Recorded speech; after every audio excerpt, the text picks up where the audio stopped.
ಎಂದಿನಿಂದ greater Bengaluru ಪ್ರಾಧಿಕಾರ ಅಸ್ತಿತ್ವಕ್ಕೆ ಬರ್ತಾ ಇದೆ. ಬಿಬಿಎಂಪಿ ಕೇಂದ್ರ ಕಚೇರಿ ಇನ್ನು ಮುಂದೆ ಜಿಬಿಎ ಕೇಂದ್ರ ಕಚೇರಿ ಆಗಲಿದೆ.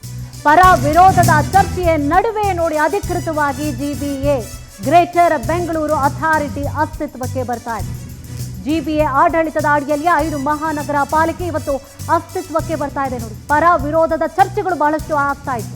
ಸೊ ಅಧಿಕೃತವಾಗಿ ಇವತ್ತು ಅಸ್ತಿತ್ವಕ್ಕೆ ಬರ್ತಾ ಇದೆ. ಜಿಬಿಎ ಆಡಳಿತದ ಅಡಿಯಲ್ಲಿ 5 ಮಹಾನಗರ ಪಾಲಿಕೆ ಇವತ್ತು ಅಸ್ತಿತ್ವಕ್ಕೆ ಬರ್ತಾ ಇದೆ. ಬೆಂಗಳೂರು ಕೇಂದ್ರ, ಬೆಂಗಳೂರು ಉತ್ತರ, ಬೆಂಗಳೂರು ದಕ್ಷಿಣ, ಬೆಂಗಳೂರು ಪೂರ್ವ, ಬೆಂಗಳೂರು ಪಶ್ಚಿಮ ಅಂತ ಹೇಳಿ 5 ಭಾಗಗಳಾಗಿ ವಿಂಗಡಣೆಯನ್ನ ಮಾಡಲಾಗಿದೆ. ಈಗಾಗಲೇ 5 ನಗರ ಪಾಲಿಕೆಗಳಿಗೂ ಕೂಡ ಕಚೇರಿಗಳನ್ನ ಕೂಡ ಗುರುತನ್ನ ಮಾಡಲಾಗಿರುವಂಥದ್ದು. ಪರ ವಿರೋಧದ ಚರ್ಚೆಗಳು ಸಾಕಷ್ಟು ಆಗ್ತಾ ಇತ್ತು. ಬೇಕಿತ್ತಾ ಇದೆಲ್ಲ?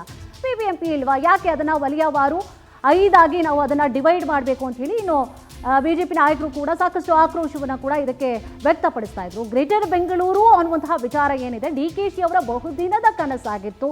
ಅಂತೂ ಇಂತೂ ನೋಡಿ ಈಗಾಗಲೇ ಈ ಒಂದು ಪ್ರಾಧಿಕಾರ ಏನಿದೆ ಅಂದ್ರೆ ಗ್ರೇಟರ್ ಬೆಂಗಳೂರು ಪ್ರಾಧಿಕಾರ ಇವತ್ತು ಅಸ್ತಿತ್ವಕ್ಕೆ ಬರ್ತಾ ಇದೆ.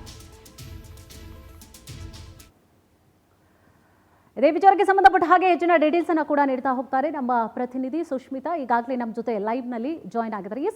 ಸುಷ್ಮಿತಾ, ಬಹಳಷ್ಟು ದಿನಗಳ ಕನಸಾಗಿತ್ತು ಇದು, DKಶಿ ಅವರ ಕನಸಾಗಿತ್ತು. ಜೊತೆಗೆ ಬಹಳಷ್ಟು ಪರ ವಿರೋಧ ಚರ್ಚೆಗಳು ಕೂಡ ಆಗ್ತಾ ಇತ್ತು. ಜೊತೆಗೆ ಇವತ್ತು ಈ ಒಂದು ಪ್ರಾಧಿಕಾರ ಅಸ್ತಿತ್ವಕ್ಕೆ ಬರ್ತಾ ಇರುವಂತಹ ವಿಚಾರಕ್ಕೆ ಸಂಬಂಧಪಟ್ಟ ಹಾಗೆ ಏನಿದೆ ಅಪ್ಡೇಟ್ಸ್, ಜೊತೆಗೆ ಯಾವ ರೀತಿಯಾಗಿ ವಲಯವಾರು ವಿಂಗಡಣೆಯನ್ನು ಕೂಡ ಮಾಡಲಾಗಿದೆ?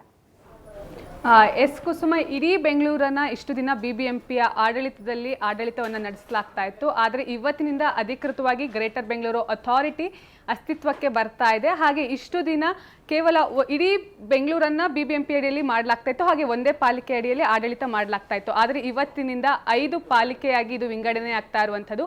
ಬೆಂಗಳೂರು ಕೇಂದ್ರ, ಬೆಂಗಳೂರು ಪೂರ್ವ, ಬೆಂಗಳೂರು ಪಶ್ಚಿಮ, ಬೆಂಗಳೂರು ಉತ್ತರ ಹಾಗೆ ಬೆಂಗಳೂರು ದಕ್ಷಿಣ ಅಂತ ಹೇಳಿ 5 ವಿಭಾಗವನ್ನ ಮಾಡಿರುವಂಥದ್ದು. 5 ವಿಭಾಗಕ್ಕೂ ಕೂಡ 2 ವಲಯಗಳನ್ನ ಗುರುತು ಮಾಡಿರುವಂಥದ್ದು.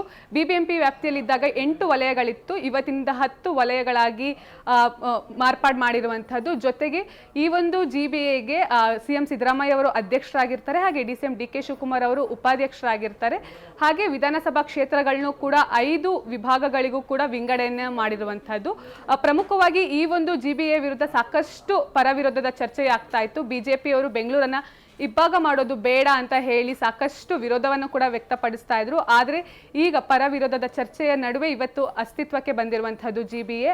ಇದ್ರ ಜೊತೆಗೆ ಇವತ್ತಿನಿಂದಲೇ ಸಂಪೂರ್ಣವಾಗಿ ಬಿಬಿಎಂಪಿ ಏನೆಲ್ಲ ಬೋರ್ಡ್ ಇತ್ತು ಅದೆಲ್ಲವೂ ಕೂಡ ಸಂಪೂರ್ಣವಾಗಿ ಗ್ರೇಟರ್ ಬೆಂಗಳೂರು ಅಥಾರಿಟಿ ಅಂತ ಹೇಳಿ ಬೋರ್ಡ್ಗಳೆಲ್ಲವೂ ಕೂಡ ಚೇಂಜ್ ಆಗುತ್ತೆ. ಪ್ರಮುಖವಾಗಿ ಇವಾಗ ಪ್ರಭಾರಿಯಾಗಿ ಇವಾಗ ಮುಖ್ಯ ಆಯುಕ್ತರಾಗಿ ಮಹೇಶ್ವರ ರಾವ್ ಅವರನ್ನು ಕೂಡ ನೇಮಕ ಮಾಡಿರುವಂತಹದ್ದು. ಮುಂದಿನ ದಿನಗಳಲ್ಲಿ 5 ವಿಭಾಗಗಳಿಗೂ ಕೂಡ ಪ್ರತ್ಯೇಕವಾಗಿ ಮೇಯರ್ಗಳಿರ್ತಾರೆ, ಪ್ರತ್ಯೇಕವಾಗಿ ಕಮಿಷನರ್ಸು, ಜೊತೆಗೆ ಇಂಜಿನಿಯರ್ಸು, ಜಂಟಿ ಆಯುಕ್ತರು, ವಿಶೇಷ ಆಯುಕ್ತರು ಎಲ್ಲರೂ ಕೂಡ ಇರ್ತಾರೆ.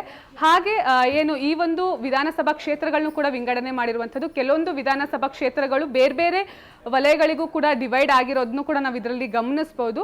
ಜೊತೆಗೆ ನಿನ್ನೆ ಬಿಬಿಎಂಪಿ ಅಂದರೆ ಸಂಪೂರ್ಣವಾಗಿ ನಿನ್ನೆಯ ಬಿಬಿಎಂಪಿಯ ಆಡಳಿತ ಮುಕ್ತಾಯ ಆಗಿರುವಂಥದ್ದು. ಹೀಗಾಗಿ ಈ ಒಂದು ಬಿಬಿಎಂಪಿ ಅಡಿಯಲ್ಲಿ ಸರಿಸುಮಾರು 2.75 ಲಕ್ಷ ತೆರಿಗೆದಾರರು ಟ್ಯಾಕ್ಸ್ ಅನ್ನ ಕಟ್ಟಿಲ್ಲ ಅನ್ನೋದು ಕೂಡ ಇವಾಗ ಬೆಳಕಿಗೆ ಬಂದಿರುವಂಥದ್ದು. ಹೀಗಾಗಿ ಕೂಡಲೇ ಈ ಒಂದು ಟ್ಯಾಕ್ಸ್ ಅನ್ನ ಕಟ್ಟಬೇಕು ಅಂತ ಹೇಳಿ ಬಿಬಿಎಂಪಿಯ ಕಂದಾಯ ಇಲಾಖೆಯು ಕೂಡ ಆದೇಶವನ್ನ ಹೊರಡಿಸಿರುವಂಥದ್ದು. ಬರೋಬ್ಬರಿ 783 ಕೋಟಿ ಬಿಲ್ ಬಾಕಿ ಬರೋದು ಕೂಡ ಇರುವಂಥದ್ದು. ಸೊ ಹೀಗಾಗಿ ಆದಷ್ಟು ಬೇಗ ಒಂದು ವೇಳೆ ನೀವು ಟ್ಯಾಕ್ಸ್ ಅನ್ನ ಕಟ್ಟಿಲ್ಲ ಅಂತ ಹೇಳಿದ್ರೆ ನಿಮ್ಮ ಜಮೀನನ್ನು ಕೂಡ ವಶಪಡಿಸಿಕೊಳ್ಳಲಾಗುತ್ತೆ ಅಂತ ಹೇಳಿ ಒಂದು ಎಚ್ಚರಿಕೆಯನ್ನು ಕೂಡ ಕೊಟ್ಟಿರುವಂಥದ್ದು. ಒಟ್ಟಿನಲ್ಲಿ ಇವತ್ತಿನಿಂದ ಸಂಪೂರ್ಣವಾಗಿ ಬಿಬಿಎಂಪಿಯ ಆಡಳಿತ ಇರೋದಿಲ್ಲ. ಸರಿಸುಮಾರು 2010ರಲ್ಲಿ ಈ ಒಂದು ಬಿಬಿಎಂಪಿಯ ಆಡಳಿತ ಶುರು ಆಗುತ್ತೆ. 2010ರಿಂದ 2025 ನಿನ್ನೆಗೆ ಈ ಒಂದು ಬಿಬಿಎಂಪಿಯ ಆಡಳಿತ ಸಂಪೂರ್ಣವಾಗಿ ಮುಕ್ತಾಯ ಆಗಿರುವಂಥದ್ದು. ಇವತ್ತಿನಿಂದ ಅಧಿಕೃತವಾಗಿ ಜಿಬಿಎ ಅಸ್ತಿತ್ವಕ್ಕೆ ಬಂದಿದೆ. ಕುಸುಮ, ಎಸ್, ಥ್ಯಾಂಕ್ ಯು ತಮ್ಮೆಲ್ಲ ಡೀಟೇಲ್ಸ್ಗಾಗಿ.